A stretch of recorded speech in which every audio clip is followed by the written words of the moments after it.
Good evening. My name is Thurman Greco, and this is Woodstock Educational Television, and it's a program called Let's Live, and it comes to you from Woodstock, New York. And I have been doing and am doing a series of articles, programs in which I interview people, local people, Woodstock people, who are writers and whose work is interesting and it does have some area appeal. And I have got the most fascinating writer for us this evening. So let's start out. What is your name? My name is Eric Siegel. Eric Siegel. And you have written a book called Selling the 90s. Now, Eric, let's get the ads out of the way right away, because I know everybody's going to be wanting to know where they can get this book. How can they get this book? This book is available in Golden Notebook in Woodstock, and I think you just have to ask for it because it's kind of hard to find in there, but it's definitely available at Golden Notebook in Woodstock. It's available at Barner Books exclusively in New Paltz, and you can get it, of course, on Amazon. And the Kindle version is also available on Amazon. The easiest way to find it is to type in Eric S. Siegel, S-I-E-G-E-L, on Amazon, and it'll come right up. You know, I have a couple of things to say to you. First of all, this is an independently published book. Is that correct? That is correct. And it's in Woodstock, and you've got it in the Golden Notebook. Do you know how difficult it is to get a book in Golden Notebook? I know. I'm pretty happy that they're carrying it. This is a major thing. You should have T-shirts that say, "My book is sold at Golden Notebook," because so many people who have written books in Woodstock, who live in Woodstock, have written books about Woodstock, whatever.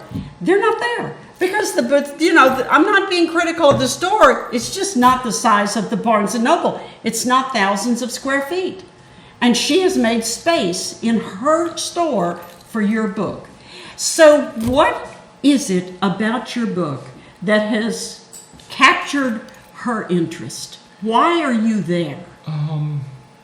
It's a little bit of a different book. The interesting thing is I co-wrote this book with my son, James, who actually is the skilled writer as opposed to myself.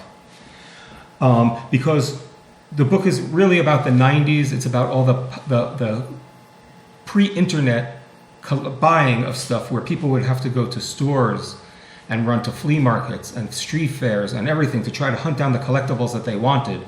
It wasn't as easy as just clicking or tapping on your phone and ordering something. So it created a market of all these different items that became very desirable and became very inflated in price.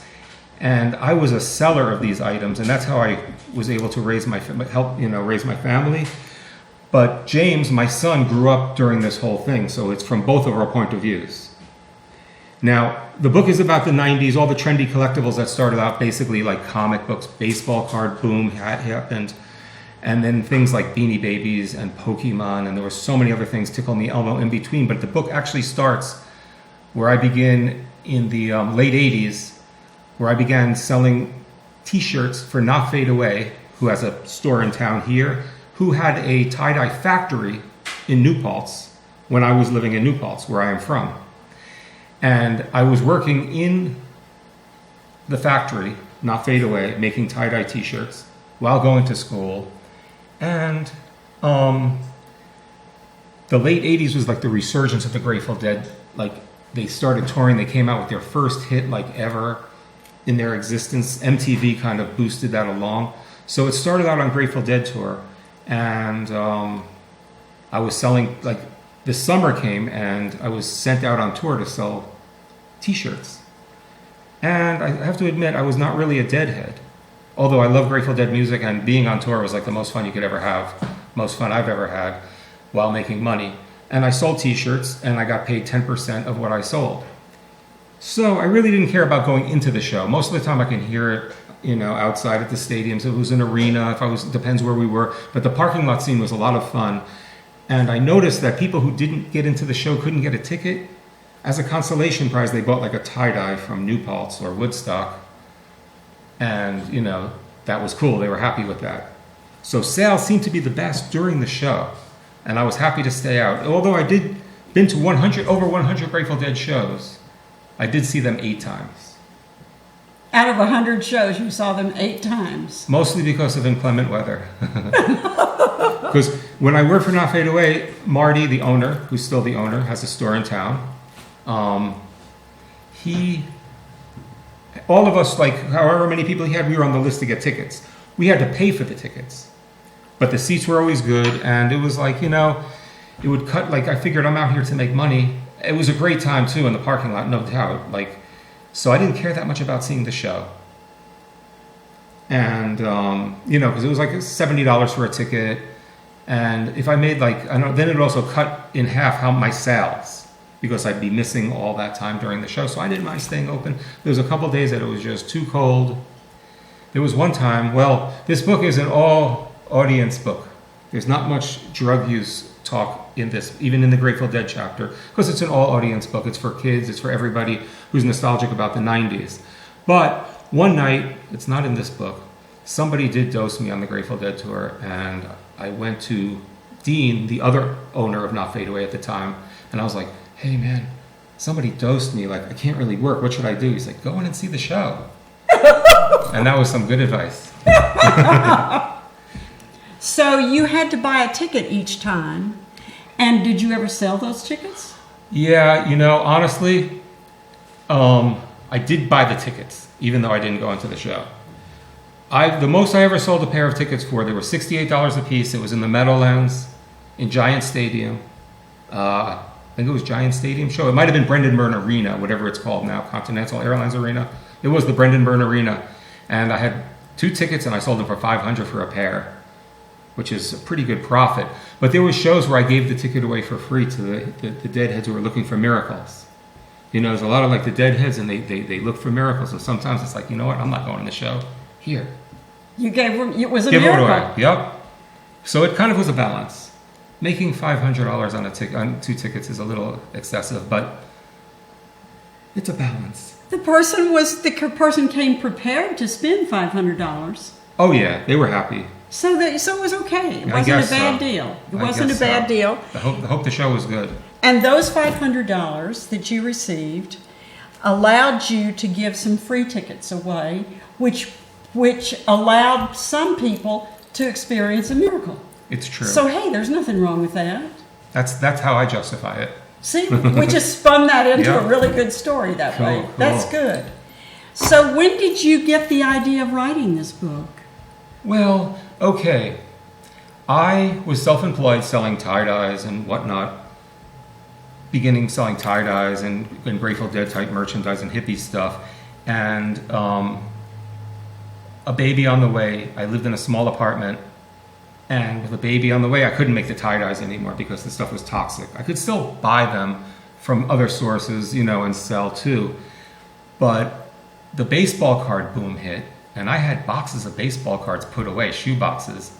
And I took a look at one of them, and I was like, oh my God, this card's worth 80. Every card in there was worth like $20 or more, and there was like 100 cards in there. I was like, oh. So I just jumped into that business. But the reason, though, that I really wrote this book is because years later, when the internet came and basically put me out of business, the internet changed my way of life. I didn't adapt. I jumped on it early, but I didn't adapt properly to it. And I wound up having to get a job for the first time in my life at the age of 40. And I decided to become a bartender, which worked out pretty good because I was a bartender for the next 17 years after that. And when I talk to people at the bar, everybody's like, oh, you should write a book. You should write a book. Because I tell them these stories. I just tell them stories about baseball card shows, Grateful Dead tour, whatever. And so many people told me to write a book. I was like, you know what? Maybe I'll try. And I had all this stuff written down. And my son went to SUNY Purchase, graduated SUNY Purchase as a creative writing major. Wow. So the idea dawned upon me, hey, let's write this book. And we did. You've done some things in your life that are highly unusual and that people would kind of want to do what you did, only you really did it. You acted out for people who could not. But you did something I have never been able to do, and I have tried for the last 30 years to do, and that is you got one of your children to do something with you. I can't get, my kids will not do anything with me. They have turned me down. They still turn me down. They started turning me down when they were little kids. No, Mommy, I don't want to do that. I don't want to do that. I can't get my kids to do anything with me. They are proud of me. They will support me, but they ain't going to get on my train. Yeah, I understand that. It wasn't easy. I mean, like, the thing is, James had a passion about this, too, because he grew up, you know, being brought, not to Grateful Dead tour, because that was before, excuse me, but to all the card shows, collectible shows, comic book shows, street fairs. He grew up in the store, so he, you know, and it's like, I just took him with me, and this is what he did. So he has like some really deep insight into it, and he remembers it differently than I do, which makes the book kind of interesting. At one point, when he was reading some of the rough work that I did to start off with, he's like, I don't remember this. I was like, yeah, I fabricated it to make it a little more interesting. And James said, I'm not working on this unless it's 100% true. And I thank him that this book is a 100% true story. It is no fabrication, because my son has a much more ethical than I am. And he wanted to write it. He wanted his name on it. He wants it to be true. So it was great having him. I would have never been able to probably put this out on my own without him. So I'm very thankful that he did work on it. I do have a second book being edited right now, but my son wants no part of that. Why is that? He has his own projects going on. He's writing? Yeah, he's coming out with his own book of poetry, but he's more of a musician, and he has like a lot of material on Bandcamp and even some stuff on Spotify. So he's been a musician. He was started out as a rapper when he was like 9 or 10 years old, just rapping, and he's evolved. He can play every instrument. He's much more into the music, you know, lyrical writing, so poetry. He's much more into the music. He's much more into the mathematics. But he went to SUNY and he studied writing, creative writing. Did he get an advanced degree? I know he graduated. I don't think he got an advanced degree. He just, you know, even though SUNY Purchase is a great place, he had a lot of fun there. It only has a 27% graduate rate, because students transfer to other colleges after. Really? Because there's not much of a town around there. Right. You know, it's White Plains or Port Chester, and it's 5 miles, and he didn't have a car. But he had a great time because they had a lot of music labs, and he was doing a lot of jamming and stuff. And so he was happy there. Very happy there. He had a good time. Okay.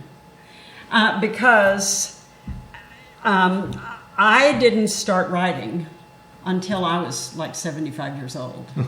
And so, or maybe 72 or 3, but I was over 70. Wow. And I was surrounded, every class I ever took, I was surrounded with all these people that were the age of my grandchildren. And they all felt like if you didn't have an MFA, forget it. You're not even going to take the trash out. And of course, I'm way beyond I'm too old. They're not, who's going to let me get in college? They're not, that's not going to happen. So then this son of yours goes and gets a bachelor's degree in creative writing. But I see now what happened was he was up there and he was doing all the music, and he probably looked around and said, look, I can get out faster if I do A, B, and C. And of course, if he's doing creative writing, he's doing the poetry, he's writing the music, he's doing all those things. So I can imagine these things about your son. And so when did he leave finally, Purchase? I think he graduated about 3 years ago, 2 or 3 years ago, right? It's 2020 now. I think he graduated 17. Wow, so you have a young son. Well, he's 29. That's pretty young. I got grandkids those ages. Wow. That's pretty young. So where is he now? He is in New Paltz. And you could see his music, BK James, at bandcamp.com. He has many, many albums, and they have lyrics and everything all downloaded, and it's totally free to listen to. Wow. And, I wouldn't say like he's a musician per se, and he doesn't like to play live. He has his thing going on. They do he's in a bunch of there's a group of several young musicians around his age that form a bunch of different bands in the New Paltz area one of the bands, Mars America, who Dylan, who also plays with James in one iteration of their bands, played up here quite a few times in the station and at the Colony. Mars America from New Paltz, and they're very good. So they kind of have a lot going on, and I don't blame my son for not wanting to help me in my next project. I can do it on my own. Yeah, he's too busy, and he works full time. Where does he work full time? He works in Russo's Deli as a food preparer. He's a food prep guy. Yeah, well, he doesn't like me to call him a chef, but that's kind of what he is. You know, I can kind of go with that. My second husband was interesting. He was a Russian expert. And at one point, things were getting really wild, and he started taking some cooking classes. We were in Washington, D.C., and he started taking cooking classes to kind of, something different. And he became a chef. And now he doesn't tell people he's a chef, he's a cook. Yeah, same. He's a cook. Chef, I guess, sounds a bit pretentious. Right, and chefs, a lot of times, are not in the kitchen. Your son wants to be where the food is. That's a different focus altogether. A chef orders food. Oh, I understand. Yeah, I know. You know what I'm saying? I know. Yeah, they plan menus and they. Yeah. But no, if you're a cook, if you're a food prep cook guy, then you got your hands in there. So it's a different focus, and you can say that with pride. He's a food I always prep guy. wondered. I was like, James, why do you like to cook? He always wanted to cook. He's like, well, because no one else cooks for him, and he was right. We used to just heat him up a can of ravioli. Here you go, James. Enjoy. So he didn't like the food that he was being given as he was growing up, which I don't blame him one bit. I mean, we did go out to eat and get like Chinese food and pizza and all that a lot, but It's you and James. well, his mom lives in New Paltz right now. We've been like divorced for a very long time, but she didn't cook. I didn't cook, so he learned to cook. That's also another interesting thing that I've observed about people, and I observed it about myself. If there is something that you're not necessarily going to do, man, those kids are going for it. Those kids are so going for it. And you opened up a can of SpaghettiOs. That kid is not going to do that. He's going to go. There you go. I respect that. And that's interesting, because you also have worked in food. Yeah, but I was a bartender. That's a very interesting job. And I think if I were young again, I would go right for that. Yeah, starting off at 40 wasn't the greatest time, but it still was a good time. Listen, it was can we discuss that for a minute? Mm-hmm. I don't think a young person at the age of 23, let's pick a number out of the air. Listen, they haven't been around the block enough to be a good bartender. It takes more than mixing drinks. Oh, yeah, for sure. There's no doubt. But it's a better look for the bar having a nice young, it's just a better look. It has like a better energy type thing. I understand it completely, Well, if that's the case, It really if that's what is. you're interested in is a look, you can go find a woman. I There's more probably get hit outside. Women dominate the bartending I know field that, for sure, yeah. and they're the best bartenders. And there's young women, 23-year-old, like 26, who are just phenomenal. Like it's just they're naturals at it, So I respect that. I just was lucky that I was able to have a 17-year run.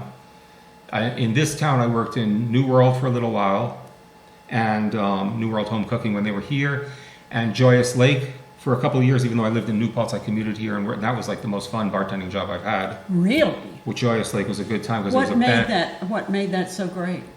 Because there was bands 7 nights a week, and we were allowed to totally drink whatever we wanted. It was a party place. And I didn't mind it. It was like a lot of fun, even though I was like the older dude. And I worked with mostly pretty ladies and one really hip young dude named Dan, who was a heavy metal band person. But I didn't mind doing the lugging and the hooking up of the kegs and this and that. And it was just like we worked together. I did what I needed to do. And really, that bar became an after-hours bar for other bartenders after 4 a.m. So there was a lot of money to be made. But it's just like I used to get out of there at 7:30 in the morning driving home to New Paltz. Fortunately, I still had a work truck, a Ford F-150 for when I used to do flea markets in the past, and with a cap on it and a roof rack, so I looked like a worker going to work in the morning. Because I hate to admit it, that a lot of times I'd walk out of there and I'd still be drunk. And I drove home, which I after that job I vowed never to drink and drive again, and I have not. That, because I got away with drinking and driving almost every single night coming home from there. Every single morning, I should say, and that's probably why I got away with it, but not a good thing to drink and drive. And since then, I lived in the town of New Paltz, so if I did want to go out and drink to a bar, I can walk home. Same in Woodstock. I live in walking distance to halfway between the colony and the station, so. You got it. Will not drink and drive. That's good. But I've learned a valuable lesson easily, because worse than getting a ticket, you could hurt somebody, or it's just not a good idea. It is not. Right. So that's good. You've gotten some wisdom, bartender's wisdom. Yeah. You have any other bartender wisdom? Start when you're young, and put away some money, because it's money, and it just goes quick. But now it's a little different. Now it's a little harder now. Everything's a little different right now because of our environment. So, the restaurant industry is who knows the future. The restaurant industry, the entertainment industry, the DJ industry, the music, forget it. And the actors, the Broadway actors, listen, it's grim out there. I don't know. Do you know any of them that are succeeding? Do you know anybody in those fields that sees a way through? Well, for right now, of course, the Colony is doing very well. They built a very huge outdoor area, and they still have bands, although they're not allowed to promote it. You just have to get a little food if you're going to order, which is fine. They offer, a nice variety of food, and I think they're selling more food than they ever did. I'm not sure, but that's a very nice setup. But who knows what's going to happen when the cold weather comes? Right. Like right now, it's great. The restaurant in New Paltz, deli, it's like an upscale deli, Russo's in New Paltz, where my son works. They're doing better than ever, because in the time that they had to close down, they built up their outdoor area, and they really got their takeout together. They have it down, so they're doing well. The management at Russo's saw the pandemic for what it was and went for it. Is that what you're saying? I think so. I think they saw what they needed to do in order to survive, and they kind of implemented it, and it's working. And I see a few other restaurants doing the same. It's hard. It's very hard for them, right now. I don't. That's a very interesting thing that you have just said. Because when I talk to people and try to get their honest outlook on the pandemic, it is all over the board. And so how can a person like everybody's got a vision. Everybody is, when you talk to them, they're all grounded in this whatever it is that they think. And everybody thinks something different. Here is this one guy down in New Paltz who had a handle on it and managed to get the money to carry through. So those two things are amazing. First of all, knowing that what you have, the vision, is right. And second of all, following up with the bucks. Yeah, it's just from what I see. Also, Garden Cafe, unfortunately, which is my favorite restaurant, being vegan. It's a phenomenal restaurant, Garden Cafe.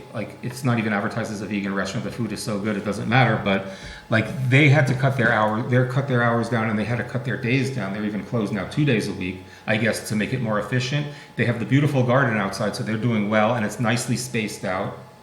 And they've done a great job with takeout during that whole time too. They had it together. They never closed down. They kept open. I even know that the owner, Leah, had to go and pick up her own food at the beginning because they didn't want to deliver it to her, because it was one order. So she had to drive up to wherever, Albany or something, to pick up her own stuff to keep her restaurant going. But she did that, and I'm sure they're not doing what they used to do, because it's very difficult, because you can only have a certain amount of people in a restaurant. But they're still doing great. That's another success story right here in Woodstock, is Garden Cafe. What about, since you do know this business well, we've got a lot of people coming into town that are not local, and they don't know the scene. Every year at the beginning of the winter, I walk the town. And when I had my Good Morning Woodstock blog, I used to talk about this one's going to close, this one's going to close, this. And then I'd go back in the spring and we'd see, you know, who moved out, you know. So my question is, how many of the people are going to make it? There have already been some closed. I see. But, you know, there's people popping up and opening new stores again already, too. Right. It's so fast because people are taking their money out of wherever, Brooklyn, Queens, I don't know, whatever, and they're coming up here, dumping it. So if you move out, there's this in the past, a store was vacant for the winter. No more, no more. And the price, couple weeks is all. The prices are the rents in this town. I was looking to get a store for many years in this town, and I just waited a little too long. The prices are very high. Rents are extremely high. You cannot. I can't. I was looking at a little store that was available. It was perfect, but I couldn't believe the price was like double what I think it should have been. But they rented it. It's rented. There's somebody opening it. Absolutely. Because if you're coming from the city, I guess the rents don't sound too bad. I was looking at getting a store across from Grand Central Station, maybe a block and a half up on the other side of the road next to a McDonald's, and it was 250 square feet, which is the smallest store you could even imagine. It's like 10 by 10 booth in a flea market. Yeah. And this was in the year 2001, because at that time I was selling Japanese designer toys. They're all very small, so I could have fit like tons of it in there, right? And of course I would have had to also adapt to starting. I already started on the internet and everything like that too.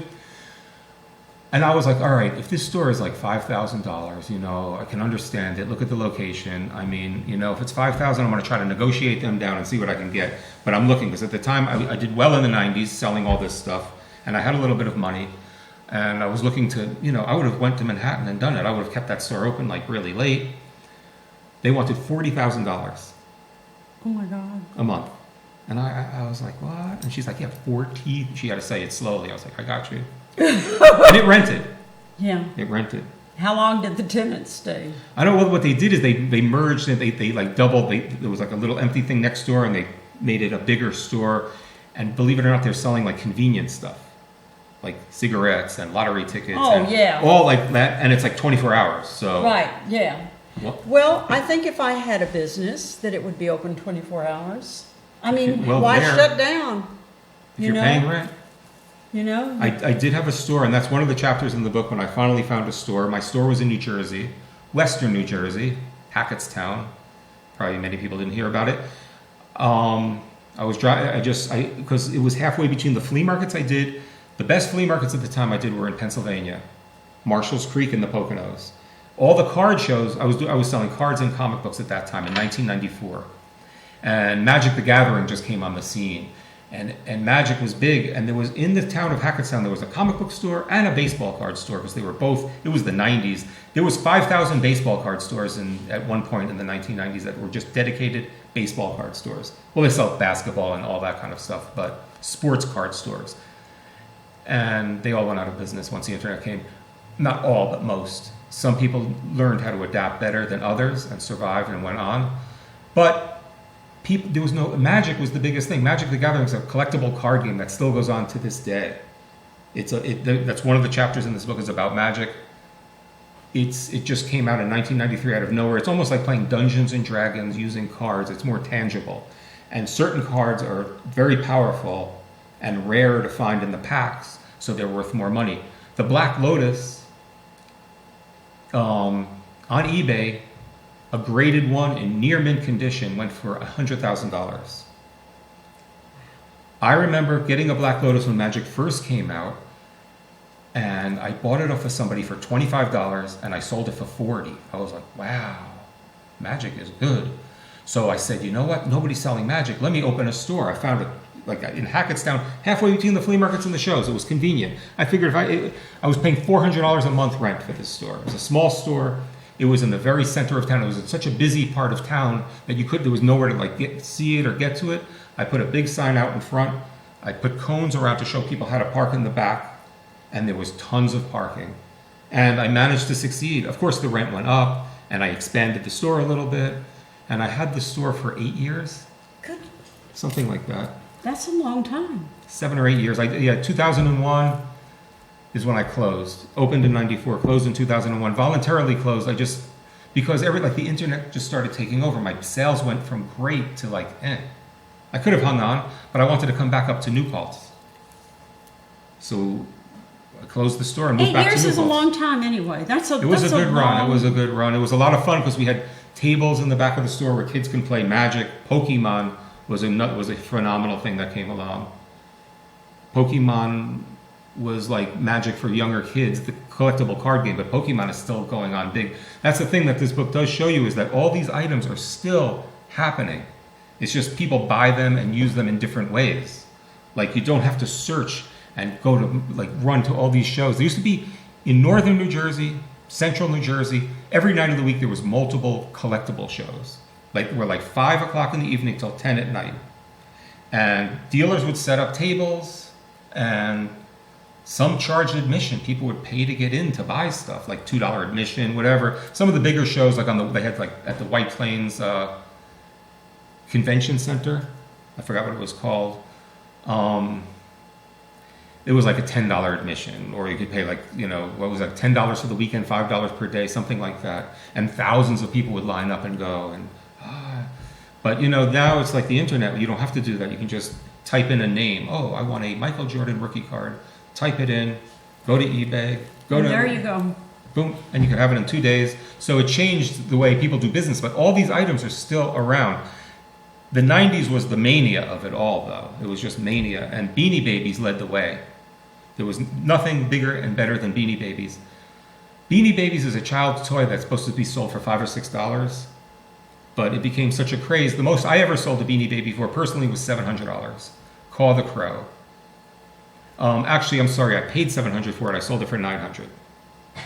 That was the most. I saw at a show a Beanie Baby being sold for $2,500. Lady took credit cards. $2,500. The most expensive beanie at the time was Peanut, the royal blue elephant. They changed the color, so there was only about 500 of them that were royal blue. The rest of them were powder blue. Yeah. And people were paying like $5,000-$6,000 for them. For the royal blue ones. $5 children's toys. But the thing is, the beanies did not. It became so big. People were always telling me it's so big it could never fall. That's what investors were telling me. It started out like it was like kind of like the women's collectible thing. Like the guys, the husband and wife would go to the collectible show. The wife would buy a couple Beanie Babies. The husband would buy some baseball cards or comic books or whatever. It was a little like that, and they bought stuff for the child.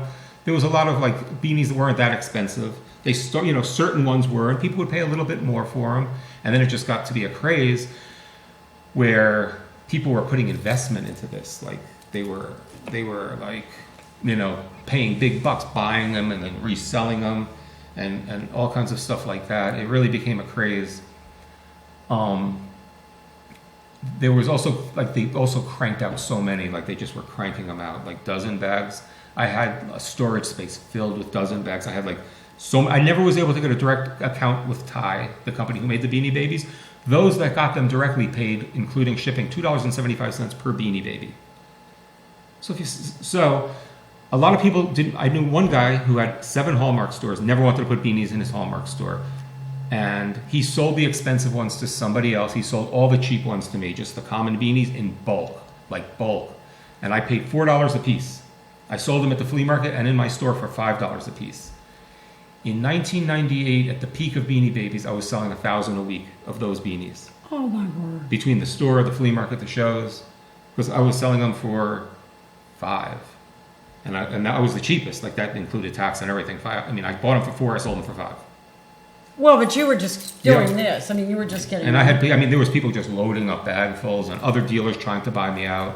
One dealer was like swiping everything from my table because he was in the same flea market as me, Marshall's Creek.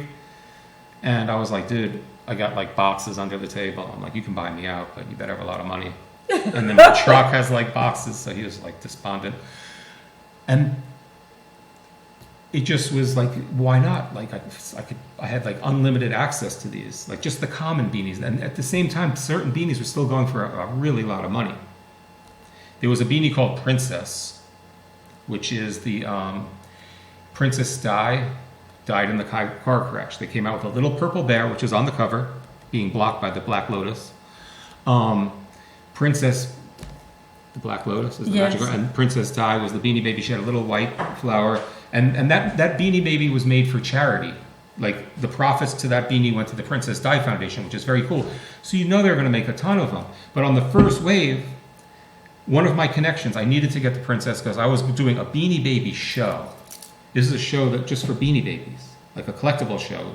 And this was at the Delaware Water Gap in a, I think it was a Holiday Inn at the time, at the Delaware Water Gap in New Jersey, just the other side of Pennsylvania. And it was such a well-attended show, but I had to have princesses. I figured, it's the show. Oh my God, I have to have this Beanie Baby. And the one lady who had the connection, who had a store, who used to sell me a lot of stuff, got 3 dozen of them. And I was like, oh. And she wanted $160 per beanie. And I was like, she just paid $2.75 a piece. She's like, $160 each, take it or leave it. I was like, what about $150 a piece? She's like, $160, take it or leave it. So I said, all right, I'll take the 3 dozen. It was the first wave. I was like, whatever, I'll take a chance.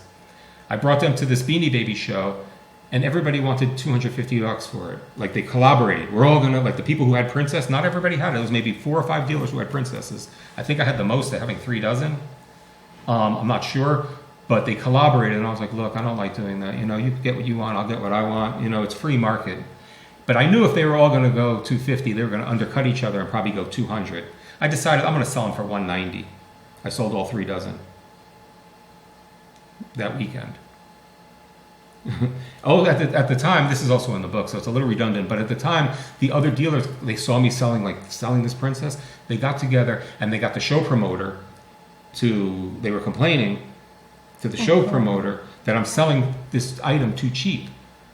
And I was like, suggested retail's $5. I'm selling it for $190. That's too cheap. How is that too cheap? And he was like, okay, I hear you. No problem. But I just wanted to turn them over. By the next week, I was able to get princesses for $100 and sell them for $120. And then the next wave, which was a couple weeks later, I was able to get them for like $80 and sell them for $95, and they just kept going down. Ultimately, they wound up on the $5 table. Wow.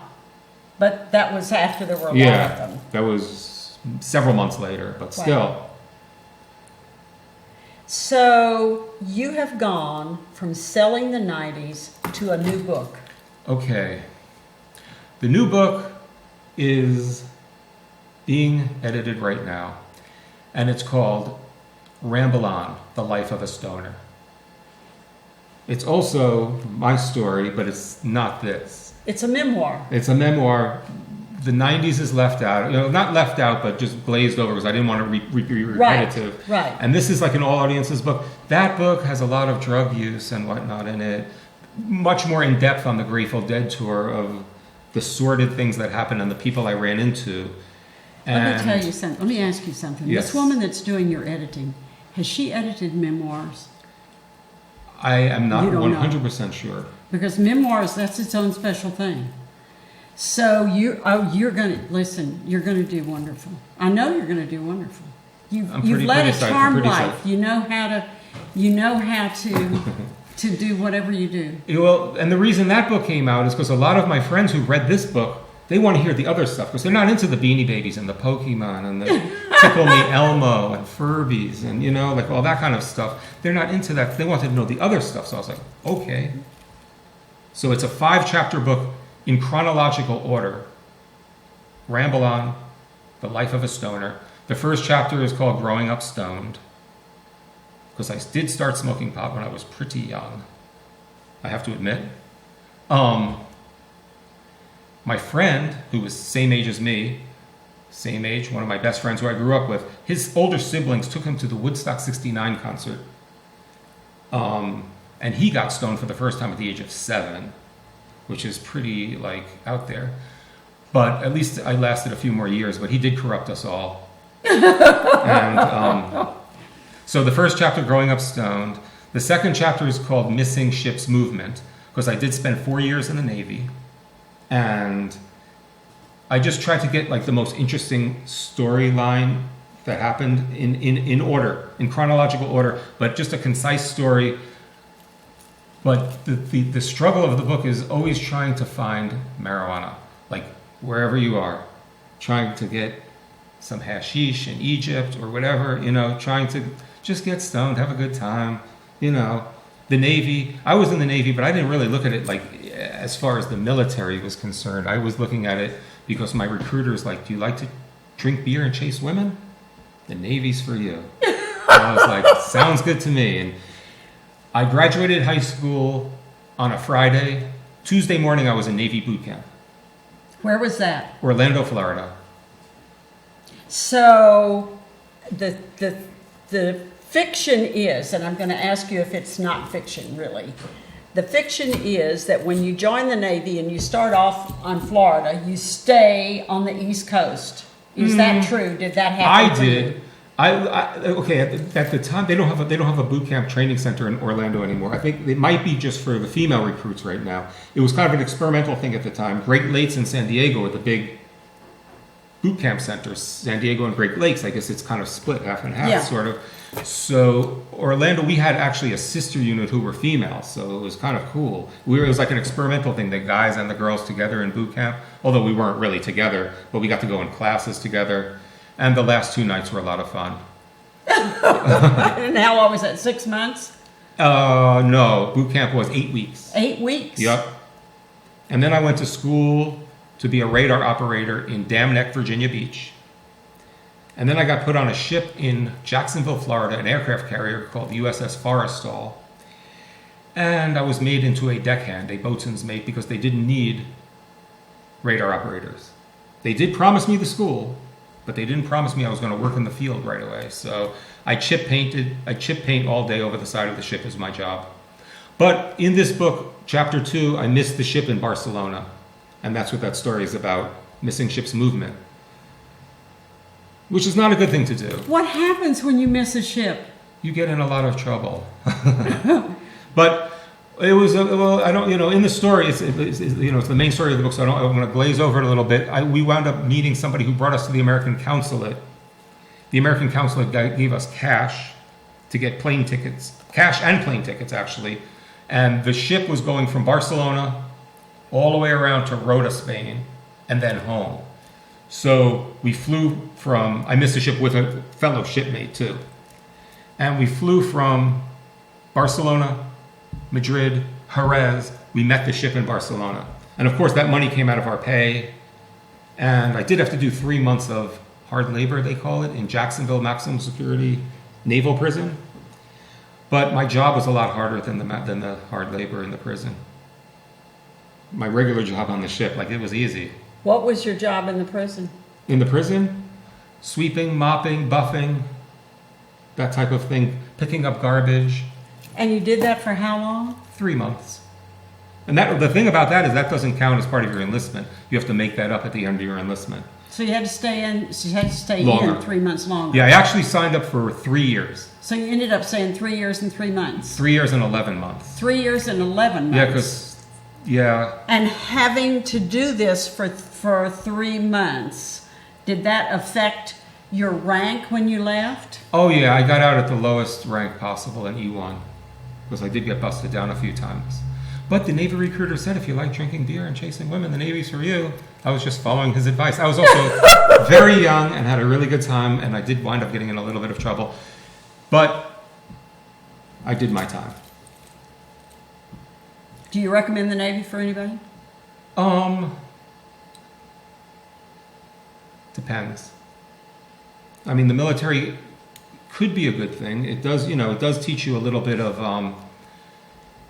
you do get a good education and it's an experience. And if you want an adventure, it's not a pleasure cruise, the Navy. You go on these ships. I don't know how it is today. I was there from 80 to 84.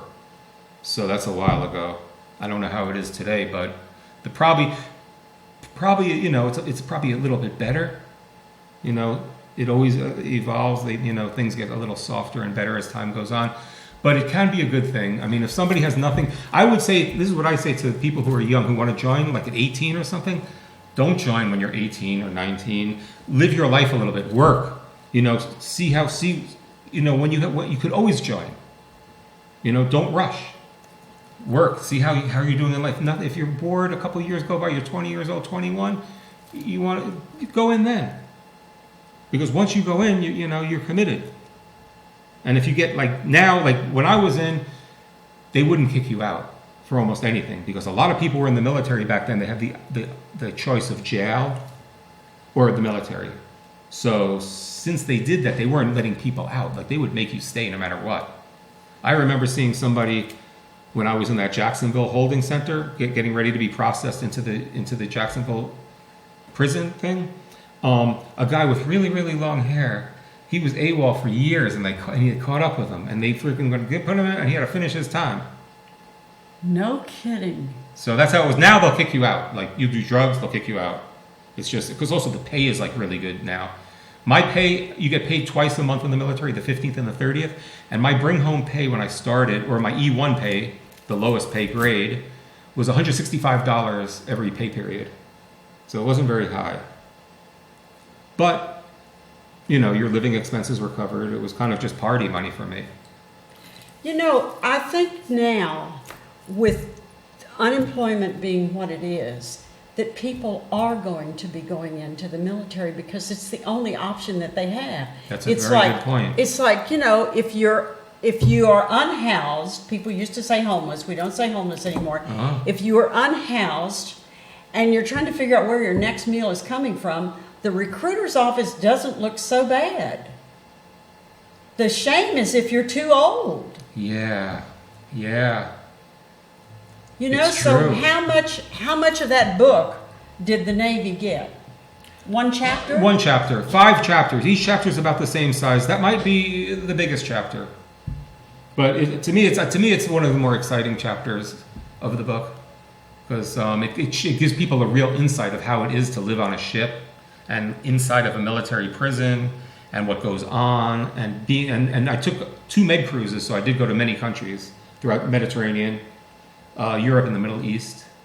And there's little snippets of stories. And a lot of the interesting thing is the people I run into more than just me. It's not like, it's my story, but it's the people that I ran into, like the interesting people along the way. Like, I'm like really like the narrator, and you're being introduced to all these characters that are from all over the world. And that's what I think is pretty interesting about the book.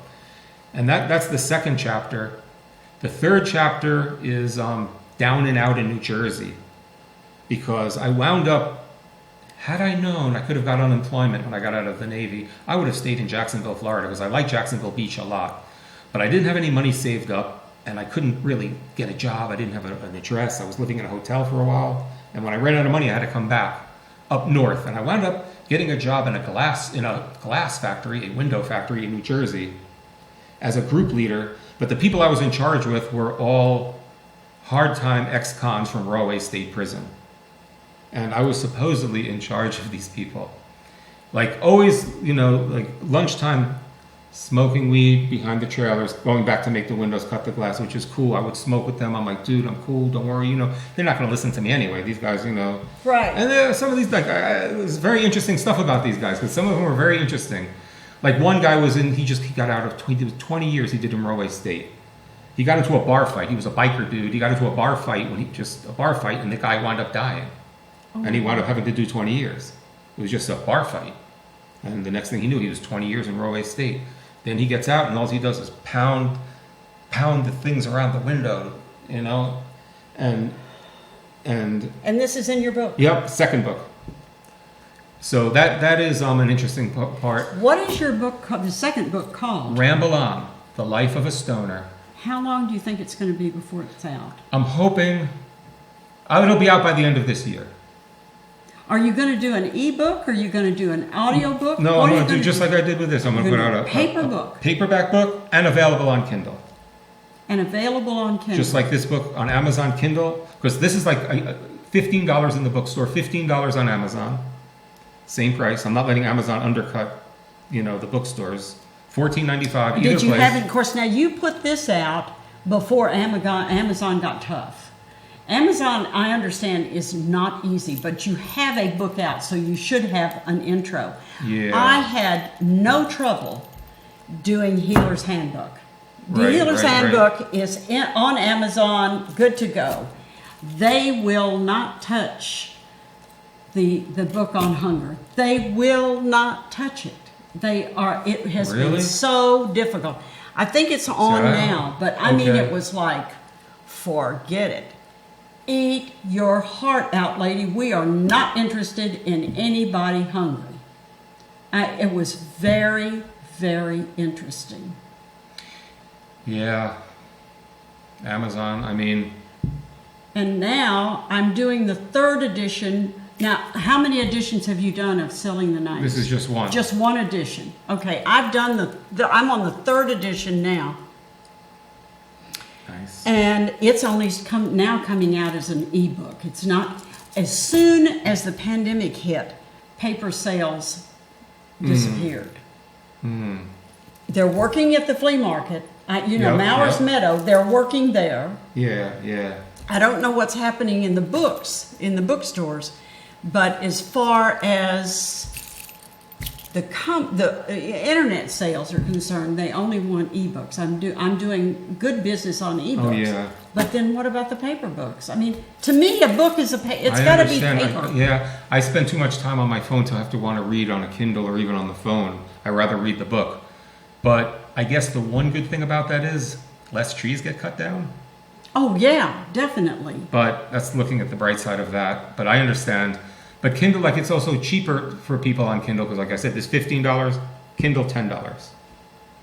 Really? Mm-hmm. And it works. Yep. $10 works for you. $9.99. $9.99. I don't sell a ton of these books on Amazon, but I sell 2 or 3 a month.